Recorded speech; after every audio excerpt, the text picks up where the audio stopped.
Bienvenidos, un gusto poder estar recibiéndolos. Así que vamos entonces a buscar en nuestro himnario el himno 156. Venid, cantad de gozo en plenitud.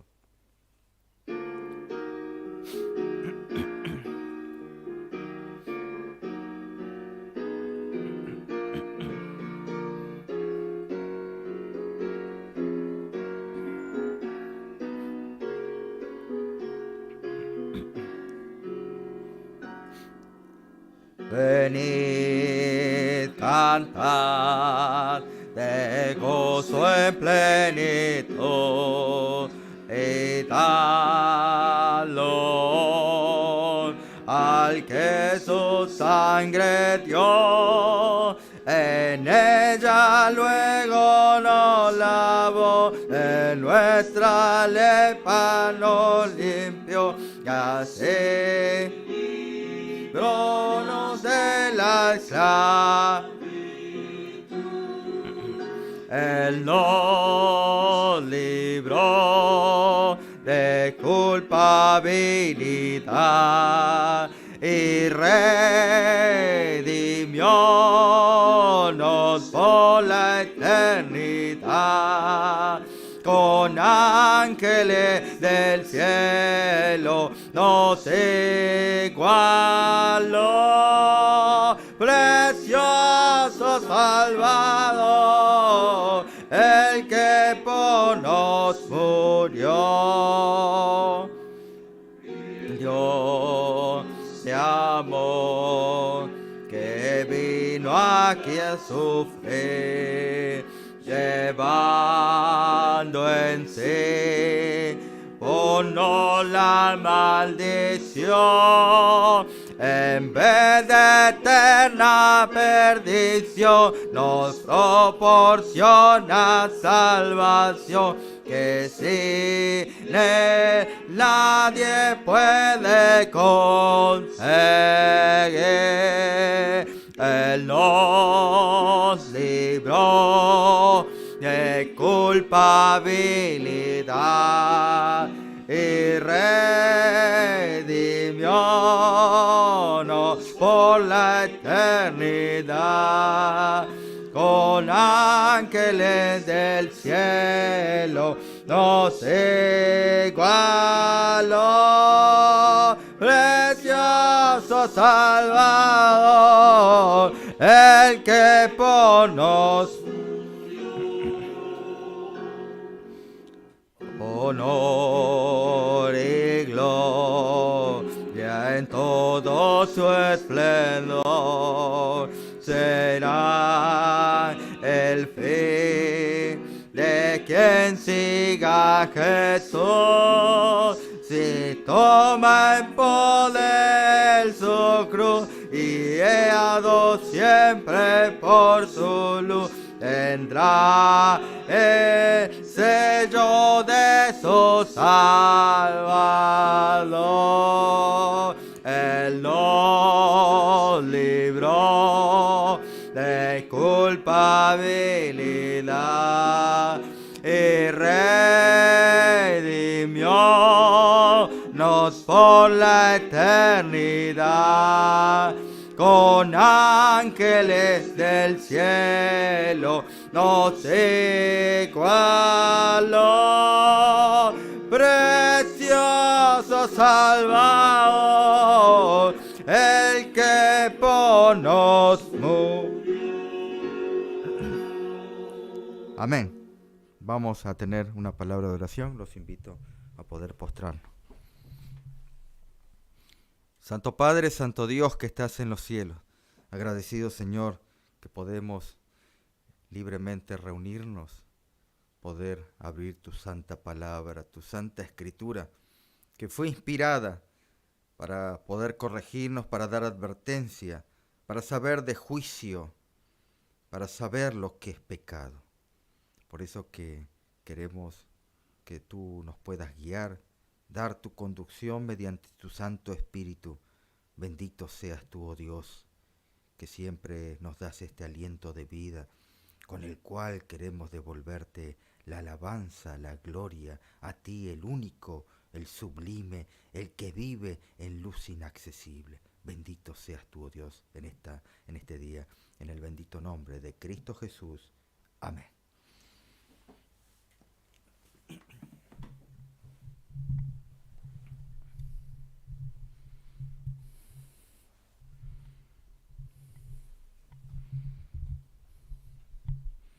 Un gusto poder estar saludándolos nuevamente, poder encontrarnos en este día para poder estudiar, como dijimos en esta semana, en este encuentro especial que cada uno de nosotros apartamos para poder dedicar un tiempo de meditación en la palabra de Dios, en esta serie llamada Los 7 Sellos de Dios, 7 momentos especiales que Dios denota, deja notar su desaprobación en el pueblo de Dios. Por eso que Él ha dejado estas advertencias, reproches, para que podamos volvernos de nuestros malos caminos y poder saber cuáles los mandatos y estatutos de nuestro Dios. Acompáñenme, vamos entonces directamente al libro de Efesios, capítulo 5, verso 1 en adelante. El libro de Efesios, ¿sí? Ahí estamos viendo en la pantalla. Estamos en el contexto del sexto sello. Ya estamos entrando al sexto sello y ya estamos por terminar. Sexto sello. Sé pues, capítulo 5, sé pues imitadores de Dios como hijos amados y andad en amor como también Cristo nos amó y se entregó a sí mismo por nosotros, ofrenda y sacrificio a Dios en olor fragante. Versículo 3, pero fornicación y toda inmundicia o avaricia, ni aun se nombre entre vosotros, como conviene a santo, ni palabras deshonestas, ni necedades, ni truhanerías que no conviene, sino bien antes acciones de gracia, porque sabéis esto, dice versículo 5 del capítulo 5 de Efesios, que ningún fornicario inmundo, avaro, que es idólatra, tiene herencia en el reino de Cristo y de Dios.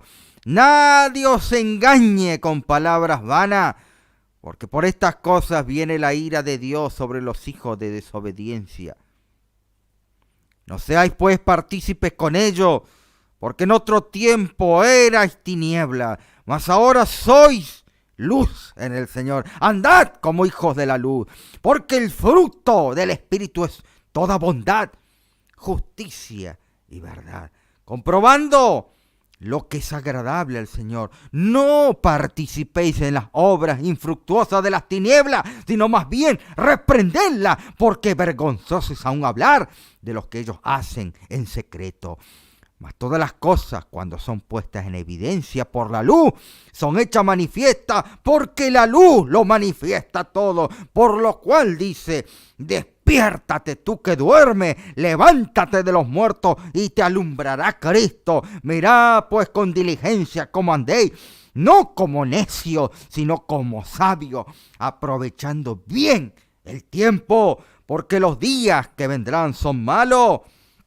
Por tanto, no seáis insensatos, sino entendidos del cual sea la voluntad del Señor. Queridos hermanos, no os embriaguéis con vino, en lo cual hay disolución, antes bien sed llenos del Espíritu Santo, hablando entre vosotros con salmos, cánticos, con himnos espirituales, cantando y alabando al Señor en nuestro corazón. Claro que sí, hermano. Dando siempre gracias a Dios en todo, ya sea por lo bueno, ya sea por lo malo, siempre dar gracias a Dios porque permite todas estas cosas nuestro Dios y Padre en el nombre de nuestro Señor Jesucristo. Versículo 21, someteos los unos a los otros en el temor de Dios. Las casadas estén sujetas a sus propios maridos como al Señor, porque el marido es la cabeza de la mujer, así como Cristo es la cabeza de la iglesia, la cual es su cuerpo, y Él es su Salvador. Así que, como la iglesia está sujeta a Cristo, así también las casadas lo estén en sus maridos en todo. Maridos, Amad a vuestras mujeres, así como Cristo amó a la iglesia y se entregó a sí mismo por ella, para santificarla, habiéndola purificado en el lavamiento del agua por la palabra, a fin de presentársela a sí mismo una iglesia gloriosa, que no tuviese mancha, ni arruga, ni cosa semejante, sino que fuese santa, sin mancha. Así también los maridos deben amar a sus mujeres como a sus mismos cuerpos. El que ama a su mujer, a sí mismo se ama. Porque nadie aborreció jamás a su propia carne, sino que la sustenta y la cuida. Así también como la iglesia de Cristo. Porque somos muchos miembros de su cuerpo, de su carne y de sus huesos. Por esto dejará el hombre a su padre y a su madre, y se unirá a su mujer, y los dos serán una sola carne. Grande es este misterio, mas yo digo esto respecto de Cristo y de la iglesia. Por lo demás, cada uno de vosotros ame también a su mujer como a sí mismo, y la mujer respete a su marido. Interesante la respuesta que nos da aquí el apóstol en cuanto a lo que debe ser en nuestro hogar para las personas obviamente que tienen y constituido un hogar y están casados, de cómo debemos desenvolvernos en nuestro hogar. Y déjenme leerles, antes de poder entrar de lleno en el tema,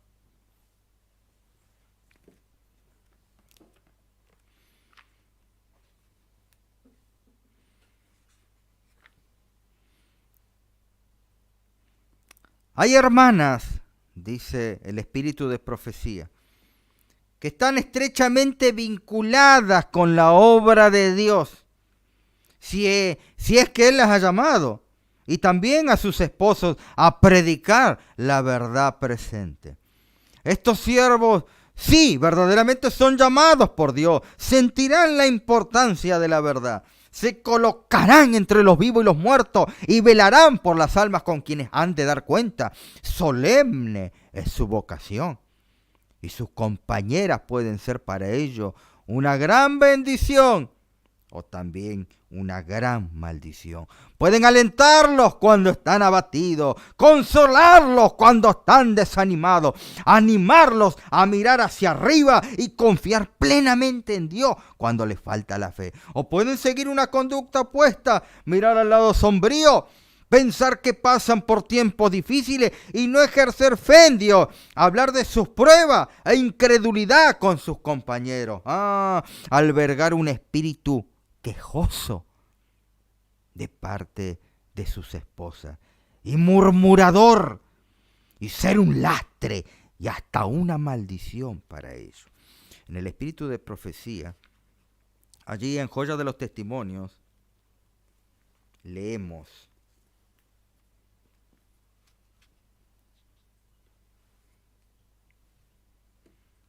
vi que las esposas de los ministros, algunas de ellas no ayudan a sus esposos. Escuchen. Y sin embargo, profesan creer en el mensaje del tercer ángel. Piensan más en analizar sus propios deseos y placer que en descubrir cómo pueden cumplir la voluntad de Dios o sostener las manos de su esposo por medio de oraciones fieles y conducta cuidadosa. Vi que algunas de esas siguen una conducta tan voluntariosa y egoísta que Satanás las usa como instrumento suyo. Sí, siga creyendo la verdad presente, pero son guiadas por Satanás. Y se vale de ella para destruir la influencia y utilidad de sus esposos. Se sienten libres para quejarse, se sienten libres para murmurar. Si ven sometidas a estrechez, se olvidan de los sufrimientos de los antiguos cristianos por amor a la verdad. Piensan que deben poder cumplir sus deseos y hacer su voluntad. Se olvidan de los sufrimientos de Jesús, su maestro. Olvidan al varón de dolores, experimentado en quebranto, que no tenía ni dónde reposar la cabeza. No quieren recordar, aquellas sienes santas atravesadas por corona de espinas. Se olvidan de que aquel que está llevando su propia cruz al Calvario se desmayó bajo su peso. No solo la carga de la cruz de madera, sino también la pesada carga de los pecados del mundo pesaban sobre él. Se olvidan de los crueles clavos que atravesaron sus tiernas manos y pies y los clamores de su agonía. Dios mío, ¿por qué me has desamparado? A pesar de todo este sufrimiento que soportó por ellas, se siente muy poco dispuestas a sufrir por Cristo. Vi que estas personas se están engañando a sí mismas. No tienen parte ni suerte en el asunto. Se han apoderado de la verdad, pero la verdad no se apodera de ella. Cuando la verdad solemne e importante se apodere de ella, morirá el yo. Entonces no dirán ella, iré allí, no me quedaré aquí, sino que preguntarán sinceramente, ¿a dónde quiere que Dios me pueda llegar a enviar? ¿Dónde puedo glorificarlo mejor? ¿Dónde puede ser de mayor beneficio mis labores unidas? Ah, queridos hermanos, su voluntad estará absorbida por la voluntad de Dios. La disposición voluntariosa, la falta de consagración que manifiestan, ¿quiénes? Algunas de las esposas de los ministros estorban el camino de los pecadores. La sangre de estas almas manchará sus vestidos. Algunos de los ministros han dado un testimonio enérgico respecto del deber y los males de la iglesia, pero no han tenido el efecto debido. ¿Por qué? Porque sus propias compañeras necesitaban el testimonio directo que se les daba y la reprensión cayó sobre ellos mismos con gran peso. Estos predicadores permiten que sus compañeras los afecten, los arrastren hacia abajo y llenen su mente de prejuicio. Se sienten abatidos, desalentados y no comprenden que la verdadera fuente del mal está muy cerca de ellos mismos y así pierden su utilidad e influencia. Vamos a dejar un segundo, déjenme leer otra cita.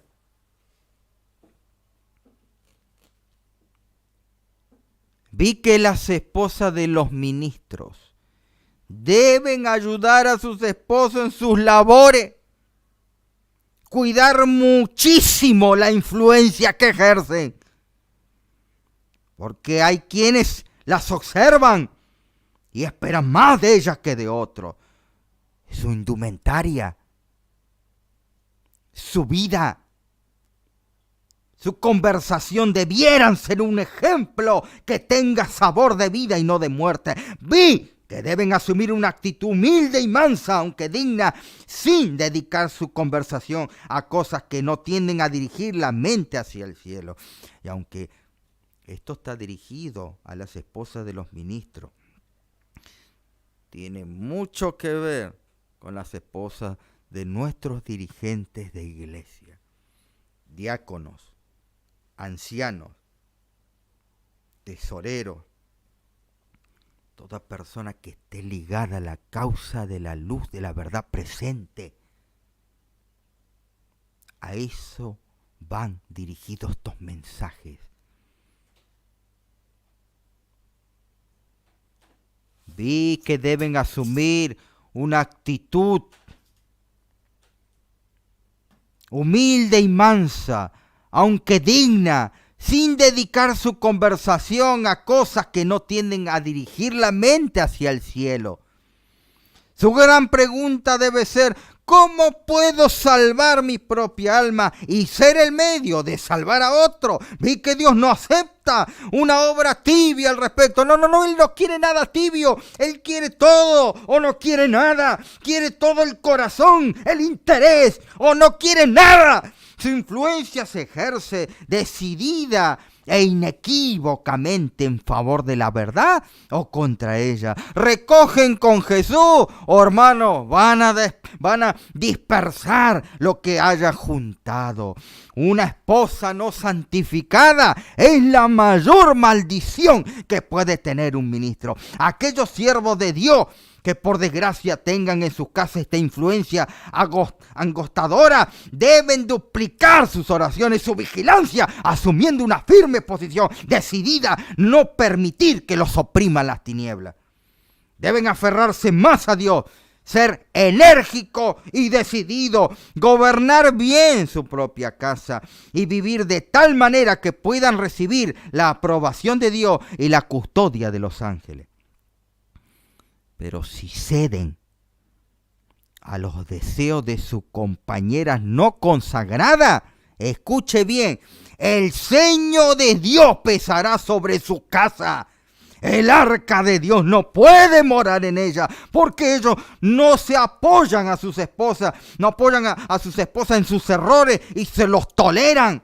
Nuestro Dios es un Dios celoso, es algo terrible jugar con él. Antiguamente, Acán codició un lingote de oro y un manto babilónico, y él lo escondió, y todo Israel sufrió por ello y fue derrotado delante de sus enemigos. Cuando Josué, otra historia, averiguó la causa, el Señor dijo: levántate, santifica al pueblo y di: santificaos para mañana, porque Jehová es el Dios de Israel. Así dice: anatema haya en medio de ti, Israel, no podrás estar delante de tus enemigos hasta tanto que hayáis quitado el anatema de en medio de vosotros. Josué, capítulo 7, verso 13. Acán había pecado y Dios lo destruyó él y a toda su familia. La borró con todo lo que poseían y borró la maldición de Israel. El sello de Dios pesará sobre la casa de los que no, y especialmente de las esposas que no están consagradas.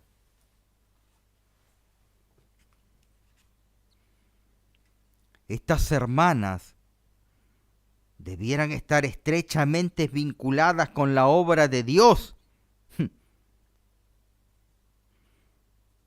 Aquellos siervos que por su desgracia tengan en su casa esta influencia, deben duplicar, dice, sus oraciones. Vi que el Israel de Dios debe levantarse y renovar su fortaleza en Dios, reafirmando y cumpliendo su pacto con Él. La codicia, el egoísmo, el amor al dinero, el amor al mundo, compenetran la fila de los observadores del sábado.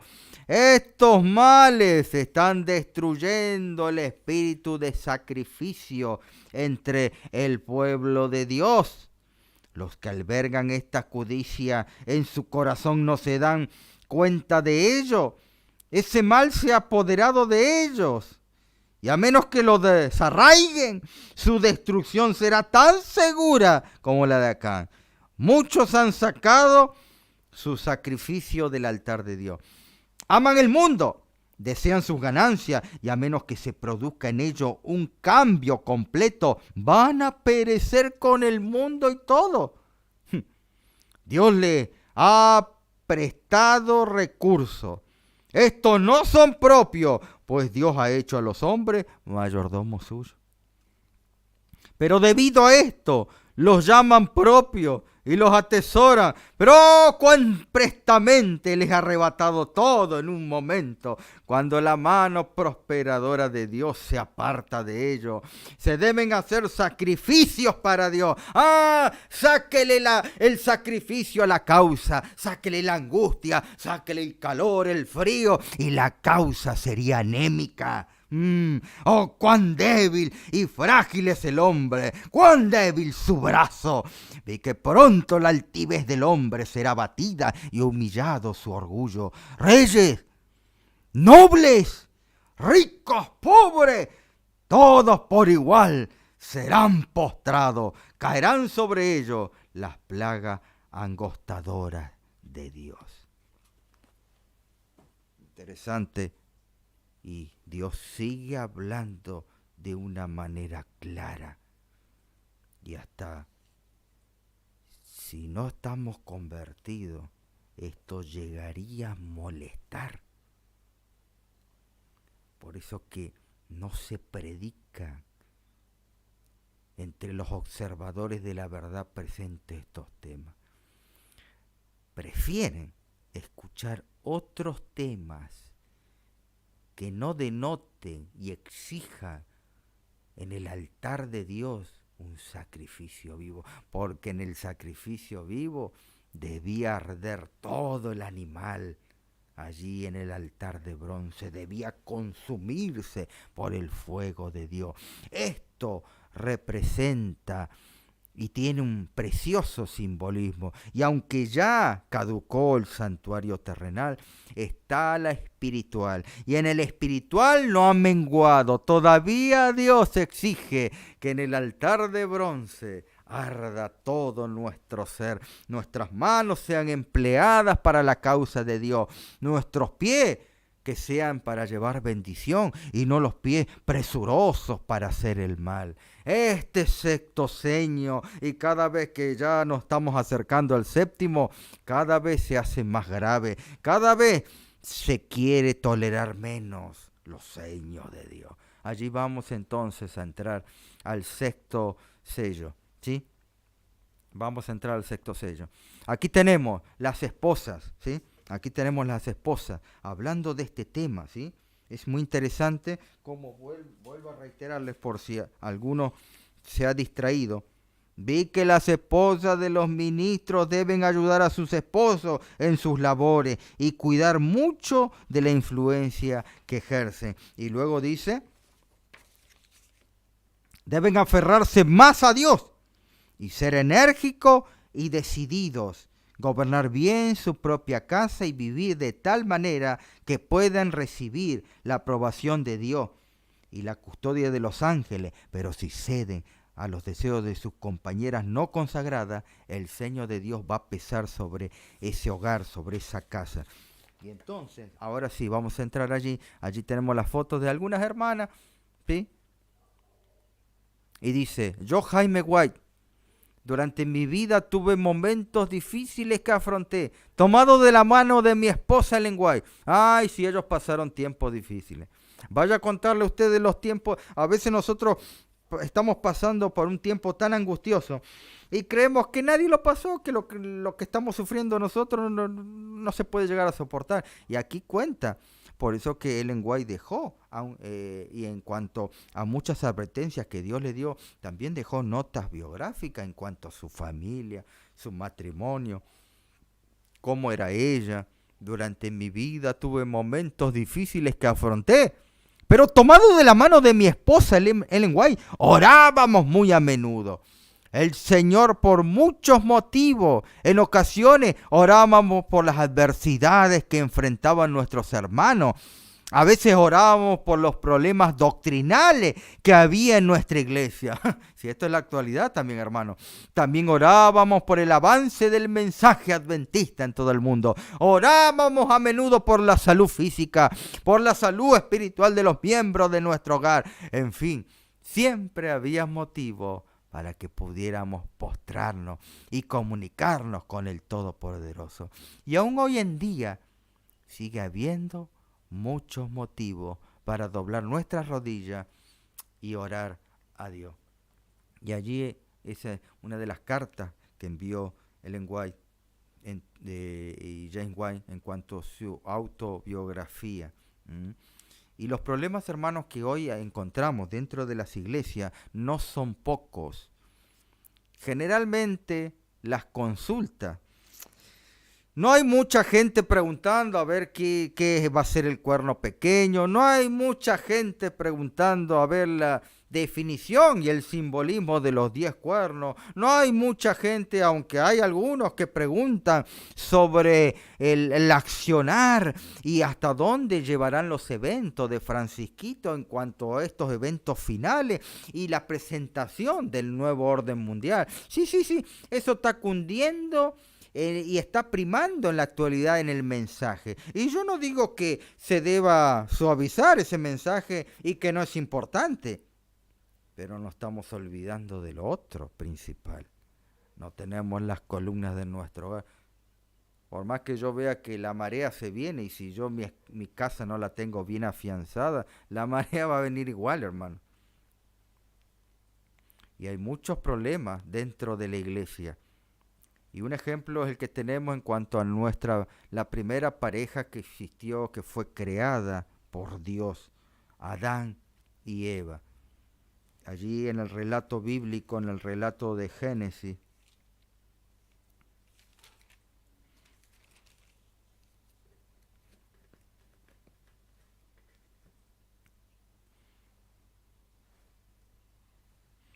allí en el capítulo 2 de Génesis, dice verso 21, y entonces Jehová Dios hizo caer sueño profundo sobre Adán, y mientras éste dormía, tomó una de sus costillas y cerró la carne de su lugar.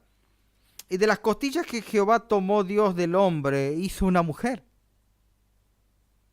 Y la trajo al hombre. Y dijo entonces a Adán, esto, viéndola, es ahora hueso de mis huesos, carne de mi carne. Esta será llamada varona, porque del varón fue tomado. Por tanto dejará, versículo 24, el hombre a su padre y a su madre, y se unirán a su mujer, y serán una sola carne. Y luego vimos cómo cayeron en pecado, cómo fueron echados del Edén, un lugar precioso, un lugar que no pertenecía, por cierto, a la creación.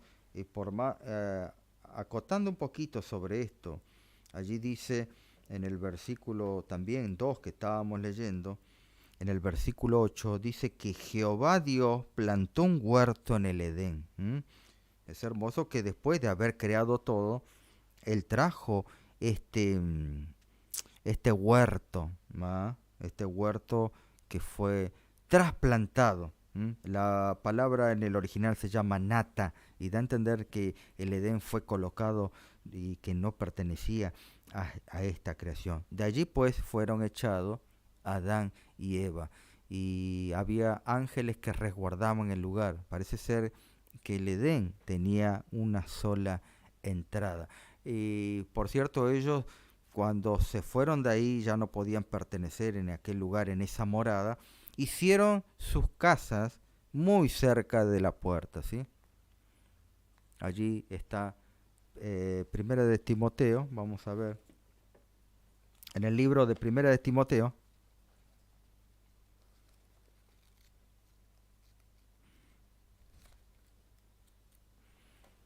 capítulo 2, verso 14.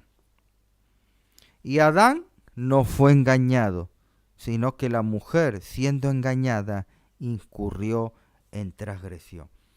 Estos días estábamos hablando, y en algún momento lo nombramos, de que Eva se separó de su esposo.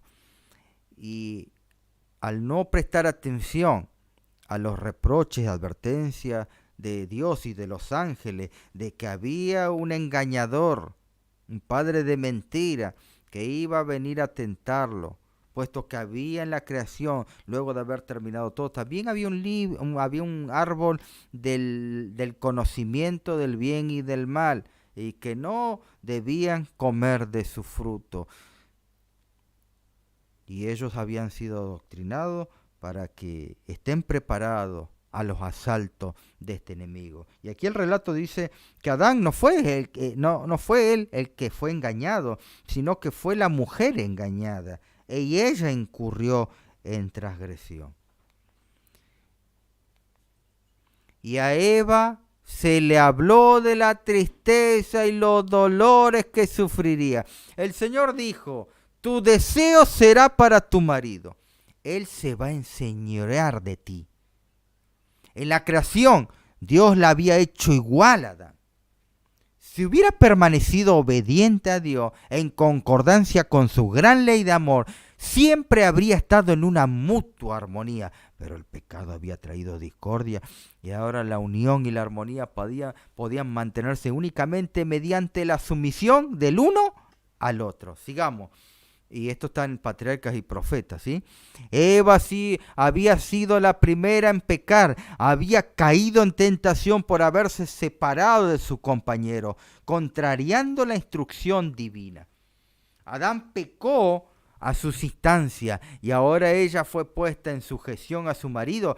Si los principios prescriptos por la ley de Dios hubieran sido apreciadas por la humanidad caída, esta sentencia, aunque era consecuencia del pecado, hubiera resultado en bendición para ellos. Pero el abuso de parte del hombre, de la supremacía que se le dio, a menudo ha hecho muy amarga la suerte de la mujer y ha convertido su vida en una carga.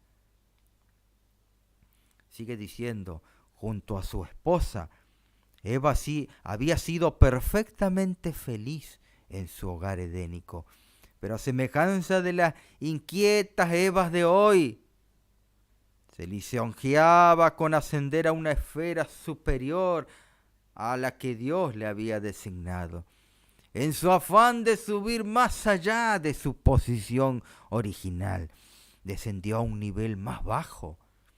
El mismo resultado obtendrán las mujeres que no están dispuestas a cumplir alegremente los deberes de su vida de acuerdo con el plan que Dios dio. En su esfuerzo por alcanzar posiciones para las cuales Dios no las ha preparado, muchas están dejando vacío el lugar donde podría haber una bendición.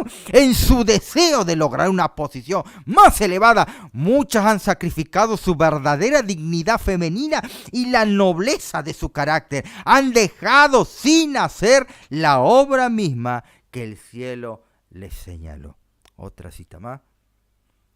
Por mucho cuidado y prudencia con que se haya contraído el matrimonio, pocas son las parejas que se hayan llegado a la perfecta unidad. Pocas.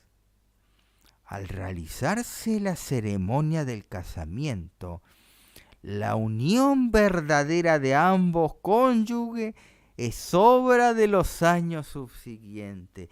Ambos debéis estudiar para ver cómo podéis asemejaros el uno al otro. En vez de diferir, el empleo de métodos benignos y amables producirá una diferencia sorprendente en vuestra vida. ¿Qué debemos hacer? Debemos estudiar. Aquí también hay educación, claro que sí, también hay educación en el matrimonio. ¿Y cómo debe ser? Acá hay un error, y yo diría hay dos errores que estamos notando en esta cita, por cierto, del hogar adventista. El hogar adventista, nuestro hogar, un pedacito de cielo aquí en la tierra. Me hace acordar esto. Allí encontramos en el libro El hogar cristiano, la atmósfera del hogar. El hogar es el centro de toda actividad. La sociedad se compone de familia y será lo que hagan las cabezas de familia del corazón, mana la vida. Y el hogar es el corazón de la sociedad, la iglesia y la nación. La elevación o la decadencia futura de la sociedad será determinada por los modales, la moralidad que se va criando de la juventud en nuestro derredor, según se hayan educado los jóvenes y a medida en que su carácter fue amoldado en la infancia por hábitos virtuosos, el dominio propio, la temperancia, será influencia sobre su sociedad. Si se los deja sin instrucción ni control y como resultado llegan a ser tercos, intemperantes sus apetitos y pasiones, así será su influencia futura. En lo que se refiere a moldar la sociedad, las compañías que frecuentan los jóvenes ahora, los hábitos que adquieran, los principios que adopten, indica cuál será el estado de la sociedad durante los años venideros. El hogar debe ser hecho, todo lo que la palabra implica, debe ser un pequeño cielo en la tierra. Y nuevamente, volviendo a la cita de aquí del Hogar Cristiano, página 314, que lo tenemos en la pantalla, dice que nosotros, uno de los puntos que podemos rescatar es que nosotros, o mejor dicho, ambos en el matrimonio deben estudiar cómo se pueden asemejar el uno al otro. Y allí viene el tema y dice, en vez de diferir, y aquí es donde se aplica la diferencia y el problema del matrimonio, donde muchos difieren, donde muchos discuten, donde muchos quieren una de las partes quiere cambiar a la otra, y así sucesivamente, y así se va formando un cuadrilátero, ¿sí? Allí donde abundan las peleas. El problema es que no entendemos, nosotros queremos entender carnalmente, pero falta la parte espiritual. ¿Cómo hacemos si yo quiero cambiar al otro? Porque es exactamente lo que sucede. Una persona quiere cambiar a la otra. Una quiere forzar a la otra. ¿Cómo debemos hacer, queridos hermanos? El Señor ha dejado amplia provisión para que tengamos sabiduría para efectuar esto. Vamos a entender, queridos hermanos, que el cambio no lo puede hacer un hombre a otro. Un hombre no puede forzar a otro. Nadie puede forzar a nadie. Solamente Dios y su Santo Espíritu trabajan en el hombre sin ser visto, sin ver su obra misteriosa. Y mediante la comunión que nosotros tengamos con nuestro Dios, las oraciones que le vemos, para que nuestro cónyuge pueda cambiar en este o aquel punto que hay desacuerdo o puedan diferir. Entonces nosotros tomamos a nuestro cónyuge y lo queremos cambiar y le queremos dar de bofetada y cambiarlo y cambiar aquello. Y no funciona así. El Señor tiene poder para cambiar. ¿Acaso quién cambia al borracho? La madre del borracho no le dice, ay, no tomé, y no lo cambia. El del drogadicto, el del ladrón. ¿Quién cambia? ¿Acaso no muchos de nosotros éramos de esas personas? ¿Y quién cambió? El Espíritu de Dios es el que cambia, el Espíritu de Dios es el que actúa. Entonces, ¿por qué no sucede la misma regla en el matrimonio? Si los dos pidieran y confiaran más y tuvieran más fe en Dios, Él tendría el poder de cambiar a nuestro cónyuge en las partes en que diferimos para poder ahora asemejarnos el uno al otro. Por eso que dice, pocas son, y si pocas son pocas las parejas que han llegado a la perfecta unidad. ¿Qué deben ser? Como dice el libro de Génesis, deben ser uno. Y aquí entra el problema, porque no todos quieren ser uno. Se casan, viven en el mismo hogar, bien, son uno.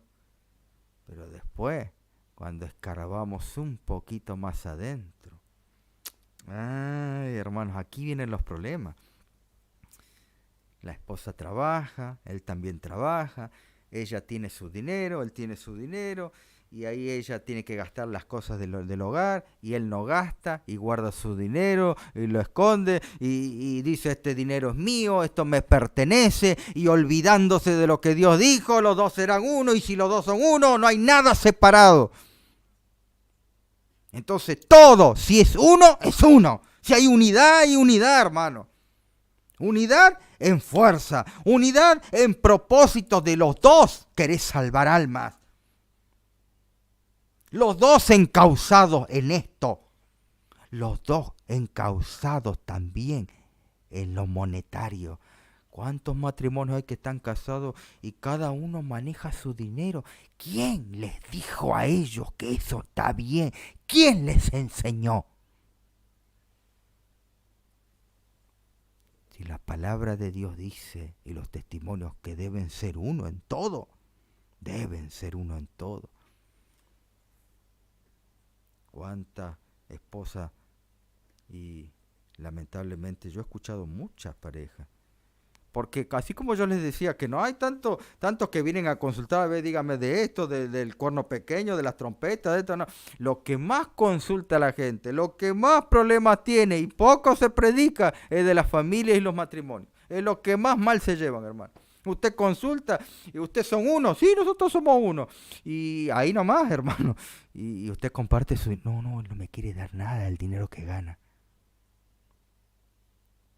¿Cómo nada, hermana? ¿Usted lo conoce bien a él? Sí. ¿Cuánto gana? No sé, ni me quiere decir. Hermanos de la verdad presente. Hermanos de la verdad presente. Qué triste, hermanos, esto que está sucediendo. Tenemos que llegar a la unidad. Unidad en todo, los planes, trazarlos los dos estar comprometidos en el trabajo de salvar almas.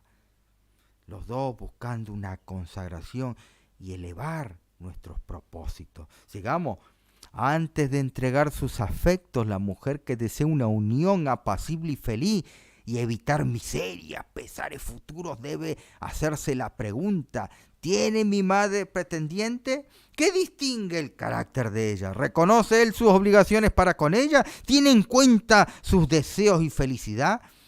Si no respeta ni honra a su madre, ¿manifestará entonces respeto, amor, bondad, atención hacia su esposa? Cuando haya pasado la novedad del casamiento, ¿seguirá amándome? ¿Seré paciente con mis equivocaciones? ¿Criticón, dominador, autoritario? Hay personas que dicen, bueno, esto se hace así, se hace así, se hace así. El que los dos sean uno significa que los dos tienen también que pensar, los dos tienen que actuar. Ahí donde solamente uno piensa y el otro no, el otro está acostumbrado a seguir al otro. No, los dos deben saber qué hacer en circunstancias.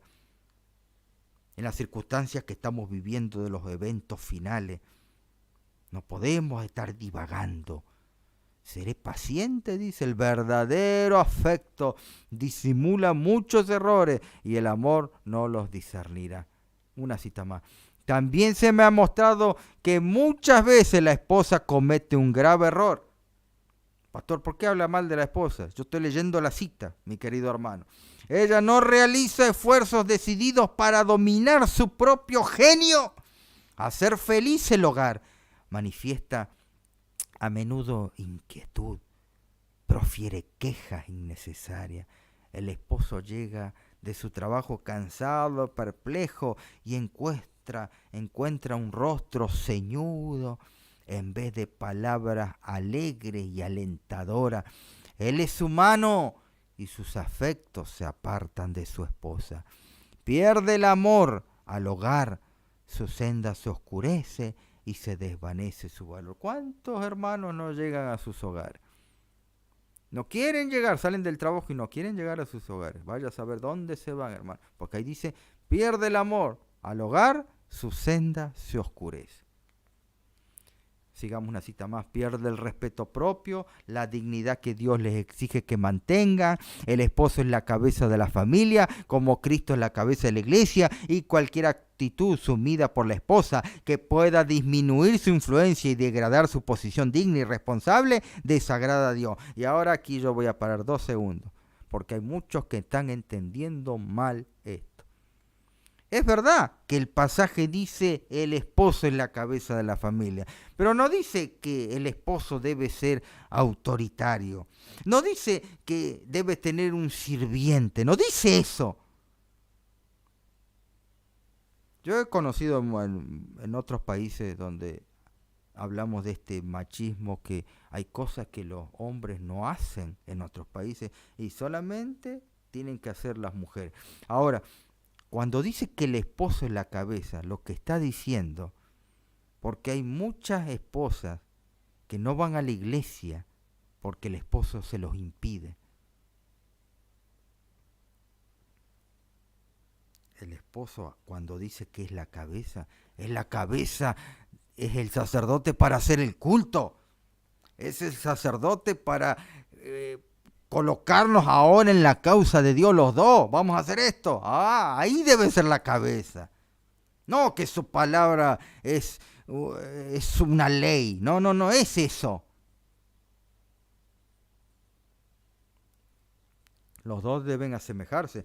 Y los dos, si son uno solo, son una unidad, son un solo cuerpo. ¿Quién va a lastimar su mano? ¿Quién va a lastimar su pierna? Nadie. Entonces, tenemos que tener cuidado con esto, porque yo muchas veces he escuchado de los hermanos que el esposo manda y la mujer tiene que hacer caso. No es así. Debe haber una charla, los dos tienen la misma opinión en peso. Y no importa si alguno de los dos está equivocado. Tienen que los dos escucharse igualmente.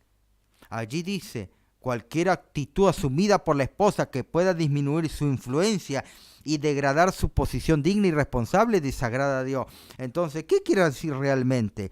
Que cuando, por ejemplo, en un matrimonio están hablando, pero en una reunión donde hay gente y la esposa no está de acuerdo con el esposo, no se lo va a decir delante de la gente. Espere llegar a su hogar y mirá lo que vos hiciste, me parece que no tenías que decir esto. Hablen a solas, pero no en una actitud donde degrade la posición de él, lo haga quedar mal. Entendamos eso, hermanos, primeramente. Joya de los Testimonios, tomo 1, página 106. Es deber de la esposa renunciar a sus deseos y voluntad a favor de su esposo. Ambos deben saber renunciar a sus gustos. Ahora usted va a tomar la primer parte y va a decir, la esposa tiene que renunciar a sus deseos y hacerme caso a mí. No está diciendo eso. Ambos deben hacer eso. Pero la palabra de Dios da la preferencia al criterio del esposo y la esposa no perderá dignidad al ceder así a aquel a quien ella eligió por consejero y protector. Muchas mujeres anhelan palabras de amor y ternura y las atenciones y las cortesías comunes que le deben sus maridos, quienes las han elegido como compañeras de la vida. Son estas pequeñas atenciones y cortesías lo que hacen la suma de la felicidad de la vida. Y aquí posiblemente es la falla de los hombres mayormente. Pero por eso que nosotros debiéramos estudiar para poder corregir estos errores que no deben suceder en los hogares. En los lugares celestiales, página 206. Esta es la suma de la felicidad de la vida. Otra cita. Pesar cada sentimiento al considerar el casamiento. Los que piensan en casarse deben pesar cada sentimiento y cada manifestación del carácter de la persona con quien se propone unir en suerte. Cada paso dado hacia el matrimonio debe ser acompañado de modestia, sencillez, sinceridad, así como del serio propósito de agradar y honrar a Dios. El matrimonio afecta la vida ulterior en este mundo y el venidero. El cristiano sincero no hará planes que Dios no pueda aprobar. Desaparece la imagen romana. Cuando la pareja recién casada afronta la vida con sus cargas de perplejidad y cuidado, desaparece el aspecto romántico con que la imaginación suele ser a menudo revestir el matrimonio. Marido y mujer aprenden entonces a conocerse como no podían hacerlo antes de unirse. Este es el periodo más crítico de su experiencia. La felicidad y utilidad de toda su vida ulterior dependen de que asuman en este momento una actitud correcta. Muchas veces cada uno descubre en el otro flaqueza de afecto que nos sospechaban. Pero los corazones unidos por el amor también notarán cualidades desconocidas hasta entonces. Que tiene errores, y mañana también va a tener errores, y mañana pasado habrá otros errores por descubrir, pero no hagan hincapié en los errores, busquen la plena unidad, el parecerse. Pocas parejas hay que llegan a la perfecta unidad. Continuemos. ministerio de curación. Procuren todos descubrir las virtudes más bien que los defectos. Muchas veces nuestra propia actitud, la atmósfera que nos rodea, determina lo que se nos revelará en otra persona. Son muchos los que se consideran en la manifestación del amor como una debilidad y permanecen en tal retraimiento que apelen a los demás. Este espíritu paraliza las corrientes de simpatía. Al ser reprimido, los impulsos de la sociabilidad, generosidad, se van marchitando como la planta y el corazón se vuelve frío, desolado. Debemos guardarnos de este error. El amor no puede durar mucho si no se le da expresión. No permitáis que el corazón de quienes os acompañe se agoste por falta de bondad y simpatía de parte vuestra. Perdón. El ser individuales no se debe fusionar. Cada uno debe mantener su individualidad, cada uno.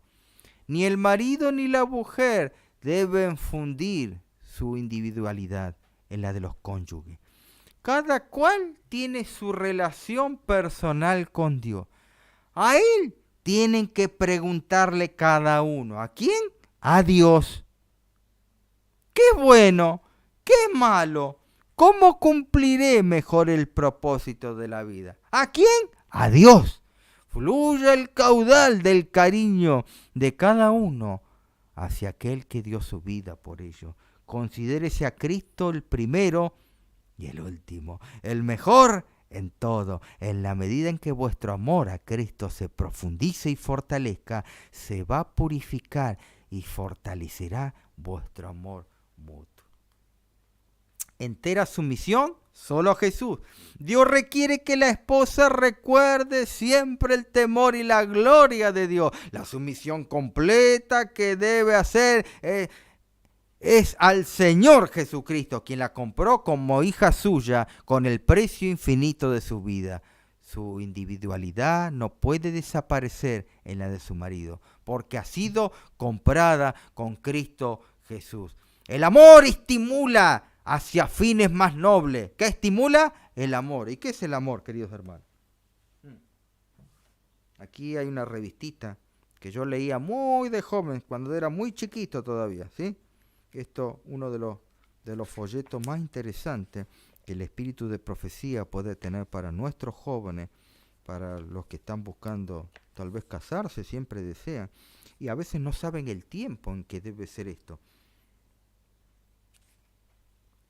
Carta a jóvenes enamorados.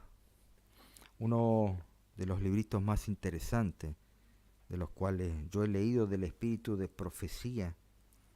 Y aquí habla sobre el verdadero amor. El verdadero amor es un principio santo, elevado, por completo diferente en su carácter del amor despertado por el impulso que muere de repente cuando severamente es probado. El amor verdadero no es una pasión impetuosa, arrolladora y ardiente. Me comentaba esta esposa que había sufrido gran angustia con su esposo, que hace poquito se habían casado.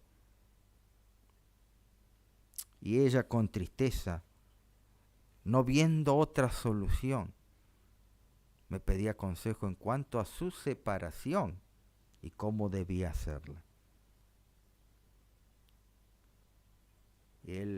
Ella había sido maltratada a golpe por su esposo.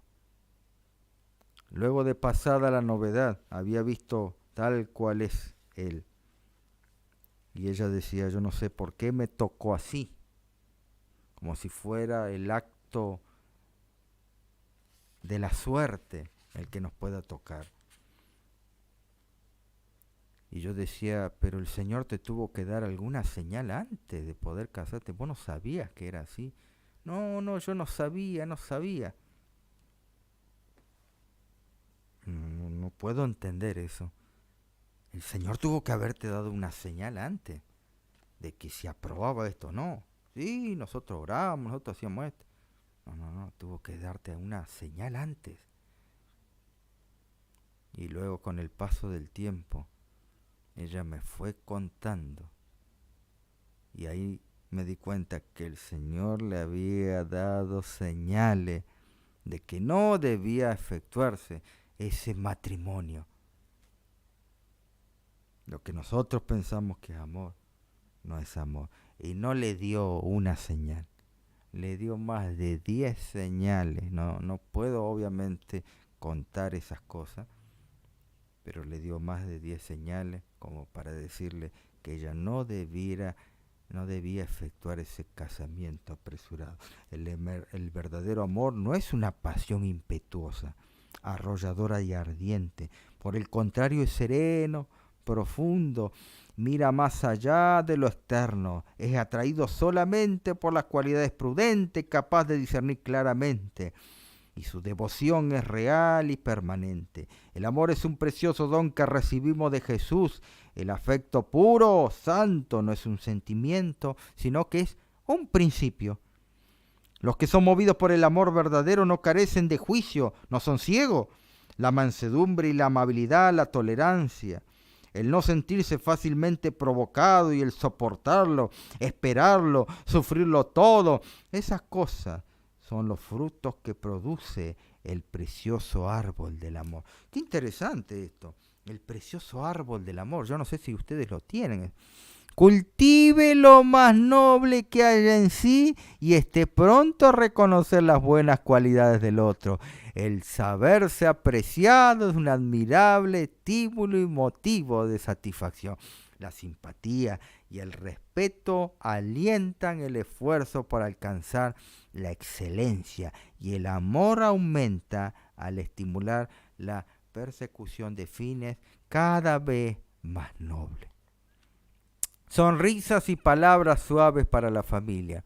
Es no solo nuestro privilegio, sino nuestro deber cultivar la mansedumbre para que la paz de Cristo esté en el corazón. Y como pacificadores y seguidores de Cristo, sembrar una preciosa semilla que producirá cosecha para la vida eterna. Los profesos seguidores de Cristo pueden poseer muchas cualidades buenas y útiles, pero deben cultivar, hermano.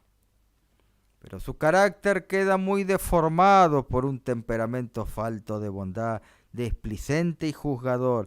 El esposo o la esposa que abriga sospecha y desconfianza crean disensión y dificultades en el hogar.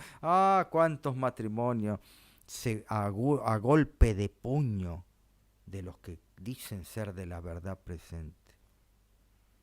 Hermano, debe haber amor en nuestros hogares, nacer esa plantita del amor,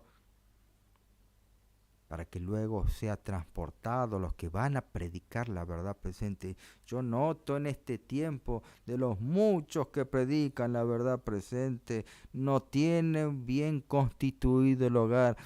Queridos hermanos, no podemos escuchar estas personas. A nosotros nos hablan de amor y cambio y transformación cuando ellos ni saben lo que significa. Mira la cruz y vivirás, te dicen, pero ellos no han muerto y odian a sus hijos, odian a sus esposas. ¿Cómo se nos puede predicar de una persona tal el amor cuando no lo ha vivido? El esposo o la esposa que abriga sospecha y desconfianza, crea disensión. A ver tu celular, ¿a quién le estás escribiendo? Altas horas de la noche, ¿a quién le escribimos? Ninguno de ellos debiera reservar sus palabras amables y sonrisas únicamente para los extraños. Hola, ¿qué tal? ¿Cómo anda? Y después nuestro esposo, serio, no está tan mal. Y manifestar irritabilidad en el hogar, destruyendo así la paz y la alegría. Y si fuera que es así, hermano, ¿cuál es la solución?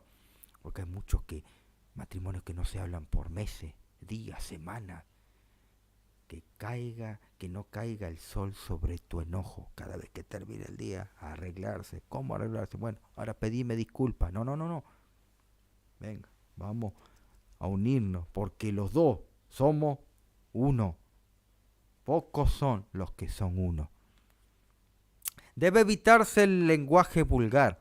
Padres y madres, esposos, esposas, les ruego que no se dejen dominar por pensamientos bajos, lenguaje vulgar, las palabras rudas, las bromas bajas, la falta de cortesía en la vida del hogar dejarán una impresión sobre ustedes, y si se repiten con frecuencia suficiente, llegarán a ser una segunda naturaleza.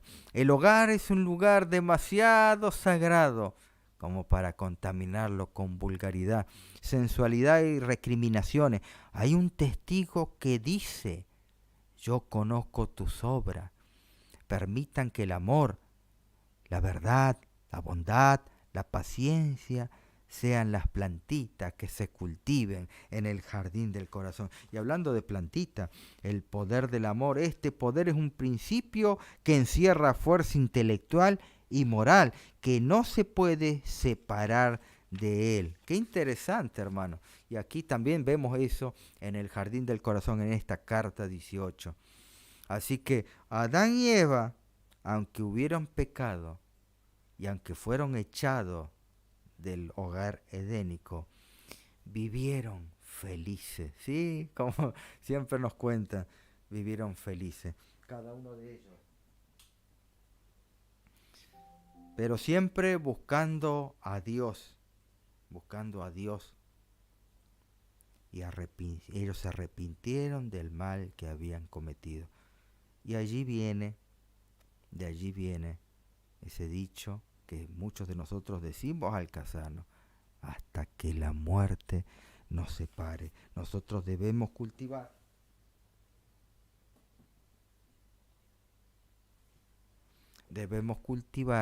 este bonito árbol, este árbol del amor. El poder de la fuerza es grande para hacer daño, pero la excelencia y el valor del amor puro consiste en su eficiencia para hacer bien solamente el bien. El amor no obra por ganancia o recompensa. Sin embargo, Dios ha manifestado que toda labor de amor tendrá una ganancia como seguro resultado. Su naturaleza es difusiva y obra en favor tranquila, sin embargo es poderoso en su propósito de vencer grandes males. Así, queridos hermanos, hemos llegado al séptimo sello. Y antes de poder terminar, déjenme leerle este versículo que se encuentra en la Biblia, que poco leemos, 1 Corintios 13, y a veces se nos olvida, nuestros queridos hermanos. Capítulo 13 de 1 Corintios, verso 1 en adelante. Si yo hablase lenguas humanas y angélicas y no tengo amor, vengo a ser como un metal que resuena o címbalo que retiñe. Y si tuviese profecía y predico de profecía, de las trompetas y de todo lo que a usted se le ocurra y de los acontecimientos, y entendiese todos los misterios, toda ciencia, y tuviese toda la fe de tal manera que trasladase los montes, y no tengo amor, nada soy. El amor es sufrido, es benigno, el amor no tiene envidia, el amor no es jactancioso, no se envanece, no hace nada indebido, no busca lo suyo, no se irrita, no guarda rencor. No se goza de la injusticia, mas se goza de la verdad. Todo lo sufre, todo lo cree, todo lo espera, todo lo soporta. El amor nunca deja de ser, pero las profecías se acabarán y cesarán las lenguas y la ciencia se acabará. Y ahora permanecen la fe, la esperanza, versículo 13, y el amor. Estos tres, pero, el amor de ellos es el amor. Que el Señor pueda bendecirte en tu hogar. Que el amor pueda llegar a ser como esta pequeña plantita. Y si tú tienes el privilegio de estar casado o buscando esta unión, busca estudiar en la escuela del Señor para que los dos sean uno. Esta unidad ahora pueda salvar alma para Cristo Jesús. ¿Cuántos hombres, cuántas mujeres serán llevados a la causa de Dios por la gracia y el sacrificio de muchos matrimonios que se han dedicado y se han dado el todo por la causa del Señor? Que el Señor te bendiga. Levanta tu mano y di: a partir de hoy voy a dedicar mi hogar para la causa de Dios. Y si yo estuve enojado con mi esposa, trataremos de los dos de hablar y pedirnos disculpas para ahora sí los dos ser una sola carne. Que el Señor te bendiga. Vamos a buscar en nuestros himnarios. Vamos a buscar en nuestros himnarios, queridos hermanos. Vamos a buscar en nuestros himnarios. El himno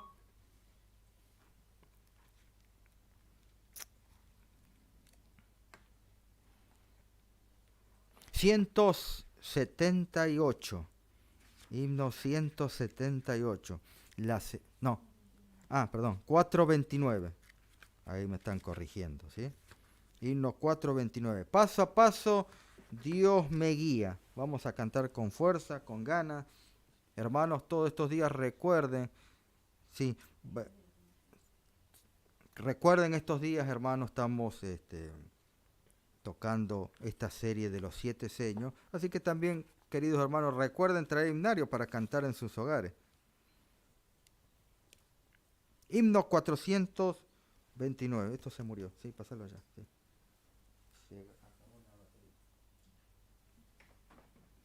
Bueno, sí, disculpen. Tenemos problemas con el parlante, así que vamos a cantar ahí. Himno 429. Paso a paso, Dios me guía.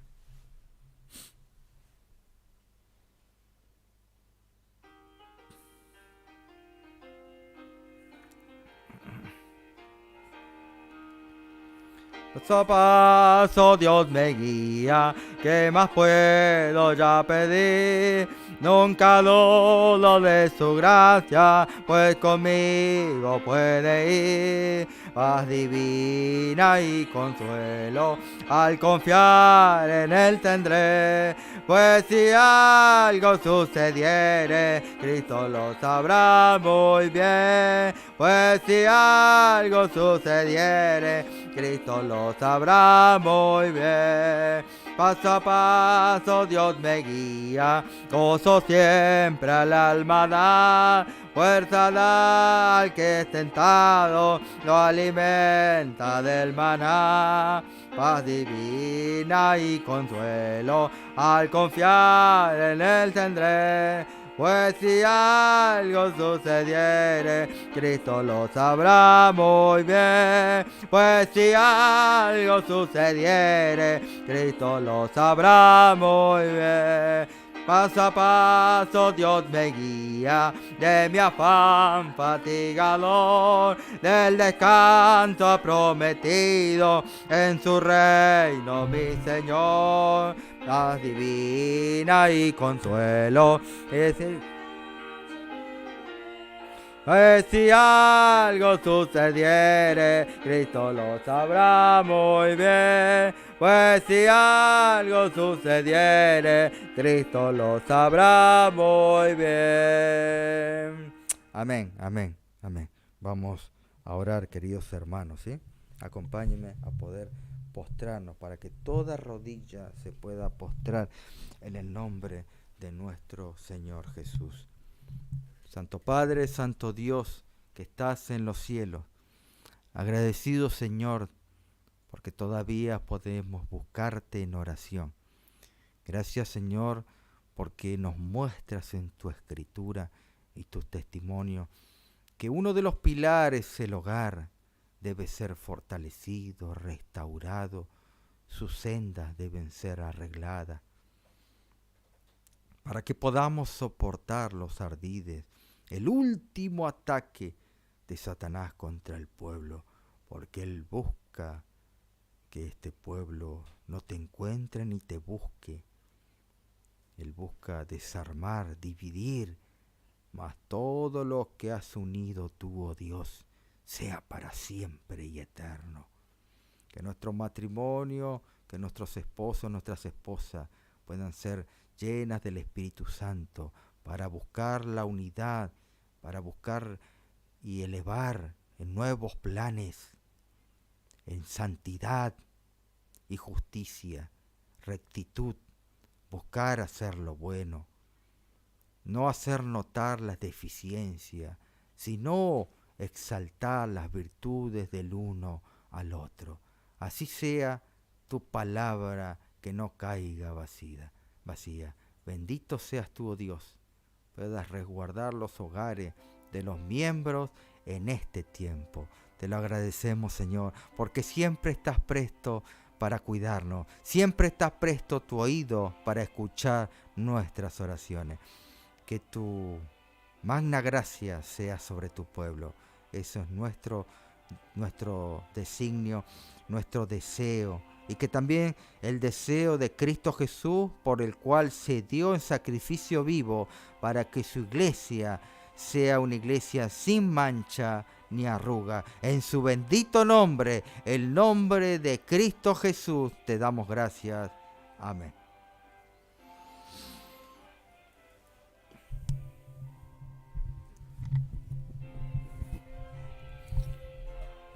Queridos hermanos, quedamos entonces invitados para el día de mañana, nuestro último día, y ya hemos transcurrido toda esta semana tocando esta serie, la serie de los 7 seños, y mañana vamos a estar tocando el último seño. Mañana no se lo pierdan, están todos invitados. Mañana se van a sorprender con este último seño, porque hemos dejado lo bueno para lo último. Mañana los esperamos, el 7º seño de la serie Los 7 seños de Dios. Que el Señor te pueda bendecir allí en tu hogar. Bendiciones.